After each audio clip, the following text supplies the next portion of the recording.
this is your first time visiting in one Buddhist temple. How many of you, is this the first time? Welcome. You may have noticed, the large circle behind me on the altar. This symbol is called Ilwon-sang, which literally means one circle image. It represents the essence of our true nature, our mind in its original, pure state before it becomes clouded by distractions, desires, or judgment. It is a symbol of wholeness and infinite potential. Now, if you come from a Christian background, this idea of original nature might feel unfamiliar. You may be more familiar with the story of Adam and Eve, which speaks of the fall from grace, the idea of original sin, that we are born flawed or broken. That belief, whether we are aware of it or not, can settle deep in our unconsciousness, and it can color how we see ourselves and others. It's somehow fundamentally wrong and not enough.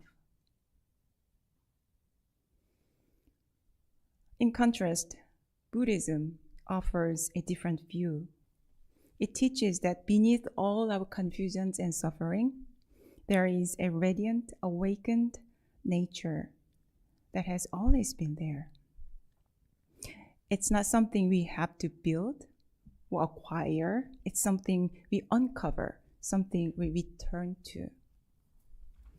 Our founding teacher, Master Sotaesan, described this circle, the symbol of our original nature, as perfect, complete, utterly impartial, and selfless. So when we bow to the Ilwon-sang, we are not worshiping something outside of ourselves. We are gently reminding ourselves of what's already within us. The qualities of wisdom, compassion, and clarity are not faraway ideals.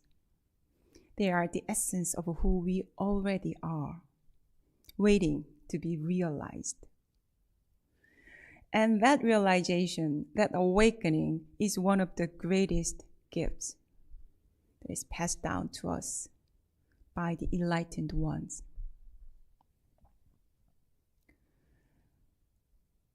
When I was in college, I often felt deeply insecure.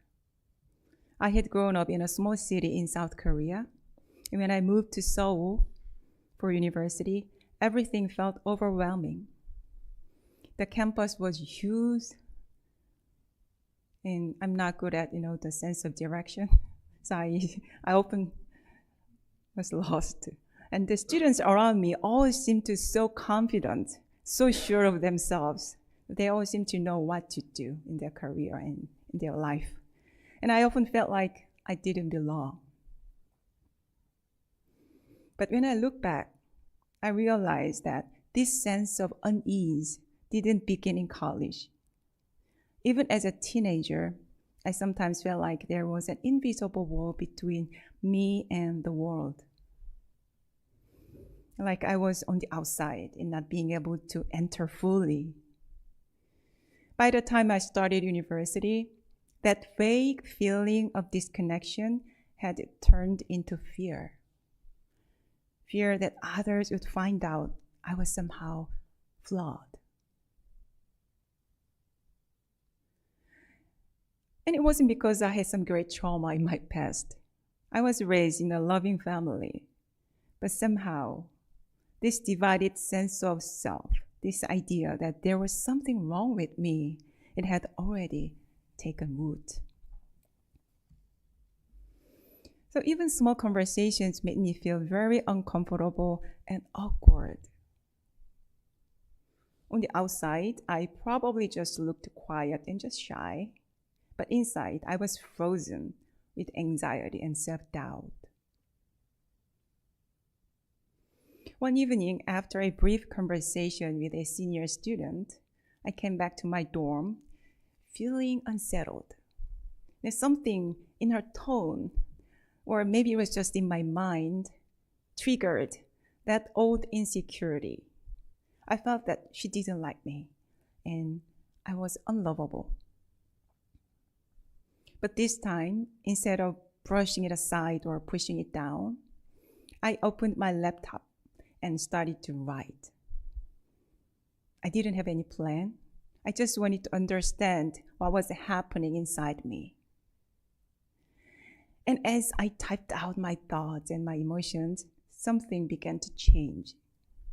I realized that beneath all the fear and judgment, there was something very simple and human.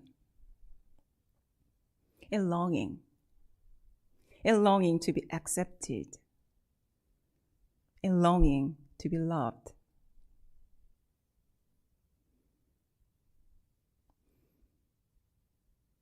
So I remember I typed out, "Oh, Jieun, so you wanted to be loved, so you wanted to be accepted." And then something unexpected happened. I began to cry, not from sadness, but from a deep sense of warmth. For the first time, I felt like I had turned toward myself with kindness. I saw my vulnerability, not as something shameful, but as something that deserved care. And that night, I took my first step toward self-acceptance. But it wasn't some dramatic turning point that changed everything overnight. That kind of shift doesn't happen in an instant. Real transformation takes time. It takes practice. That's what I want to speak to you today. So I shared this journal entry I wrote that night with a teacher at the meditation center, Mr. Usa님. I was attending the Seoul Meditation Center at that time. The Mr. Usa님 offered a simple but profound teaching. Whenever you feel discomfort in a conversation, because it was my main pain at that time, feeling uncomfortable and awkward whenever I have talked to someone else. So he said, whenever you feel discomfort in a conversation, instead of getting lost in the thought like something is wrong with me, just pause. Be with the feeling without judgment. One day I was having lunch with someone in the cafeteria. As usual, a wave of awkwardness rose up in me. That tight, familiar feeling in my chest. But this time, I remembered what the teacher had said. So I paused. I didn't run away from it. I didn't try to fix it. I just stayed with it, gently noticing what was going on inside. And then I realized it was okay to feel uncomfortable. It was okay to feel awkward. The moment I stopped resisting, the fear stopped growling at me. There was a sense of ease in simply being. It was a very brief moment, barely noticeable on the outside, but inwardly, it was deeply transformative.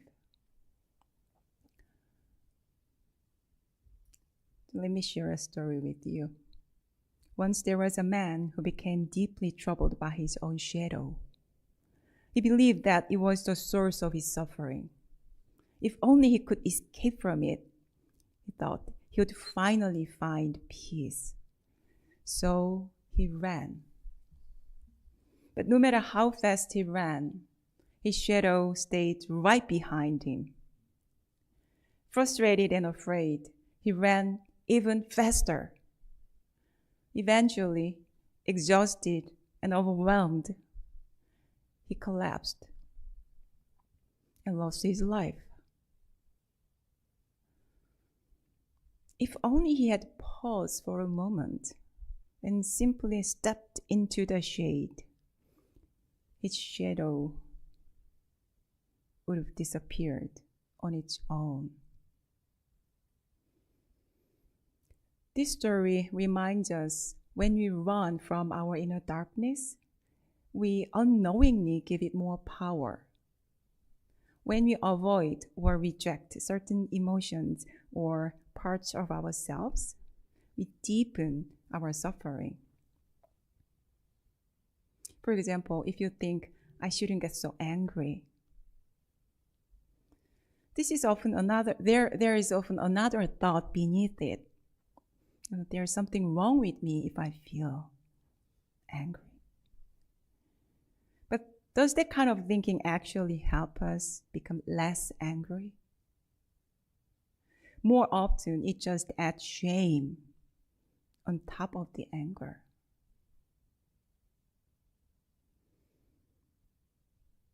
And even in practical things like trying to lose weight, our mindset matters as much as our effort.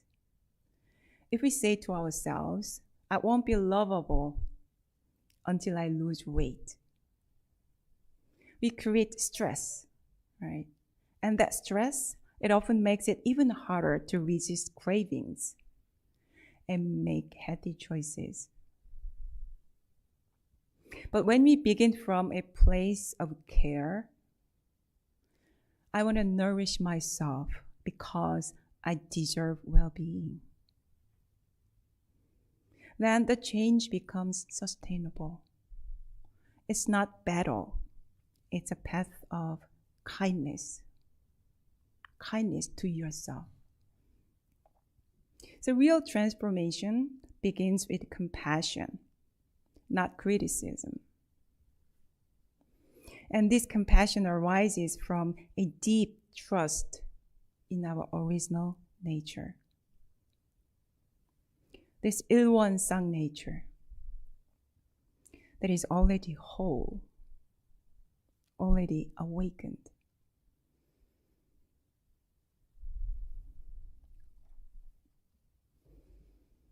Some years later, after that night, I made a decision to devote my life to this path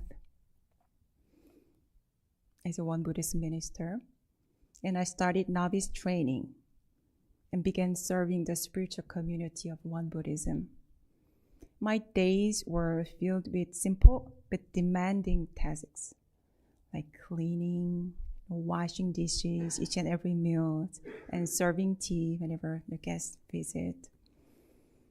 And I wanted to do everything right. But each time I was corrected or scolded, old feelings of inadequacy came back. I kept thinking, I'm not good enough. Now you might think, didn't you have that big realization in college? Those transformative moments? Yes, I did. But did I rise to this new challenge gracefully, armed with all that wisdom? No, I didn't.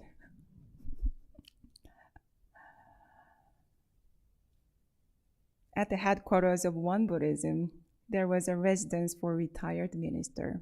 One of them, Venerable Jangsa님, would leave his door open for anyone who wanted to visit him. I often went to see him, carrying my stresses and doubts. Each time, he would gently remind me, you are the Buddha. You are the creator of your own life. How dare you think you are hopeless when the Buddha nature is within you? Judging yourself is like judging the Buddha within. It's foolish and irreverent.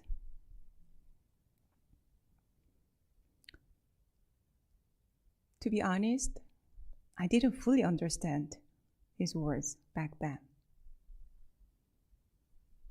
My life as a novice was just overwhelming and so exhausting, physically and also emotionally. I was stuck in my own thought patterns. But I remember how I felt after leaving his room. My heart was lighter, the whole world seemed a little brighter for some reason.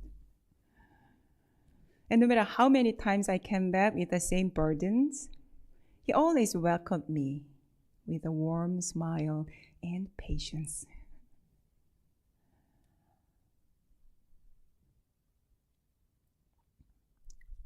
Now it's been 19 years since I was ordained as a Won Buddhist minister.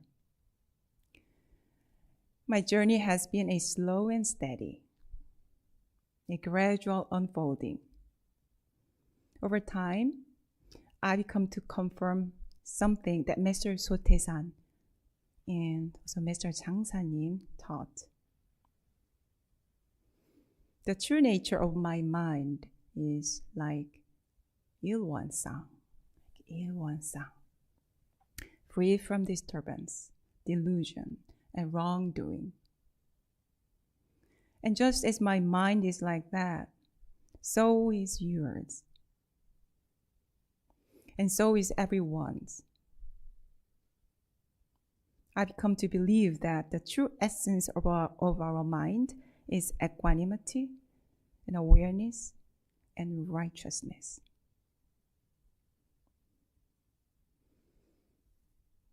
And yet, even now, there are moments when that old thought slips in. I'm not good enough. It comes so quietly that sometimes I don't even notice it. And recently, I had a one-on-one interview session with a young woman, a thoughtful and accomplished professor at one of the top universities in the United States. And she shared with me that after giving lectures, she sometimes feels anxious, wondering if she was good enough. From the outside, she has a career many people would admire.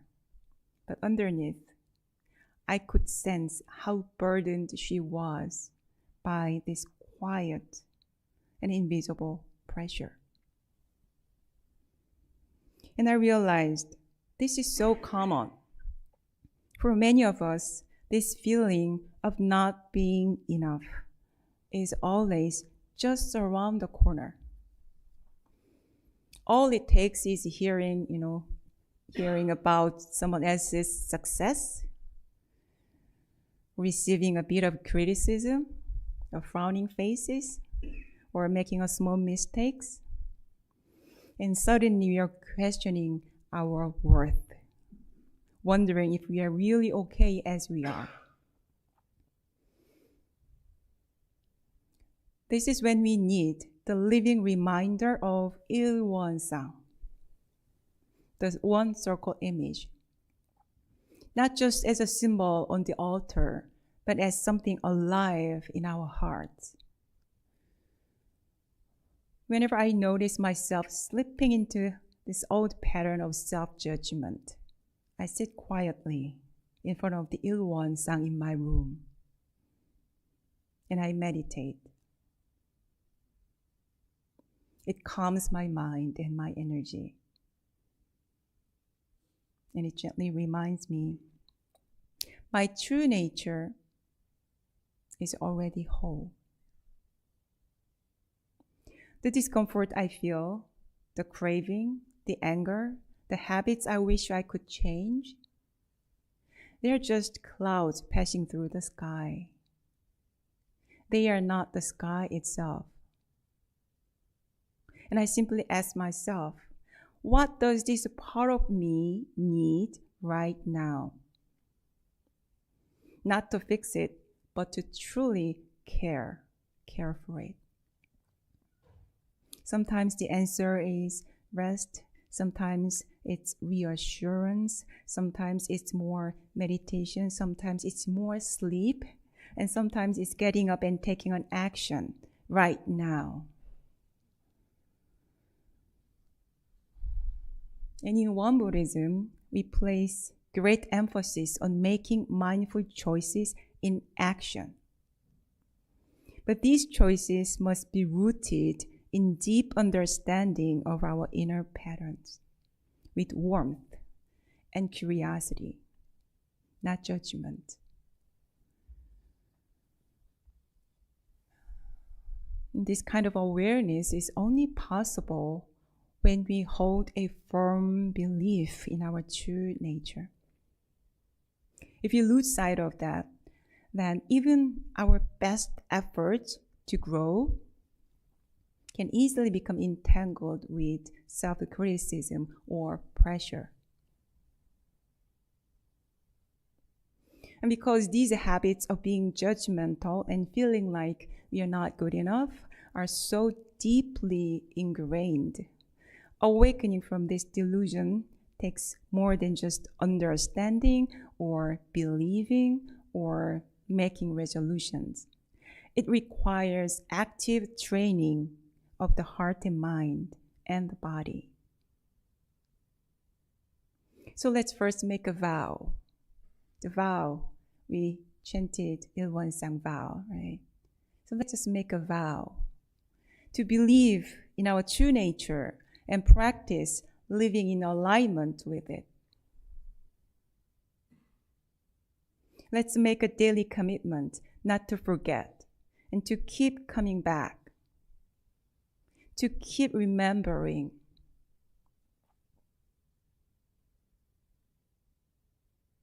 I highly recommend meditation as a daily practice. It's time to sit with your inner light and awareness. And I also recommend journaling. So set aside a moment each day to reflect, how did I live today? Was there a moment I got triggered and forgot that I'm a Buddha? Did I react on autopilot without awareness?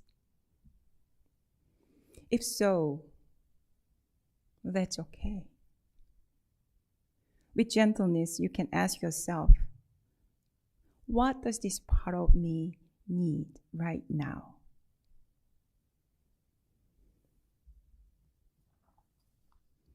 This kind of daily practice, if it's done consistently, begins to change our patterns. And over time, we realize that this path isn't about fixing ourselves, but about gently coming home to who we already are. May we continue to return to our inner light and wisdom again and again. And may the path of awakening be one of the kindness and courage for ourselves and for all beings. Thank you for listening.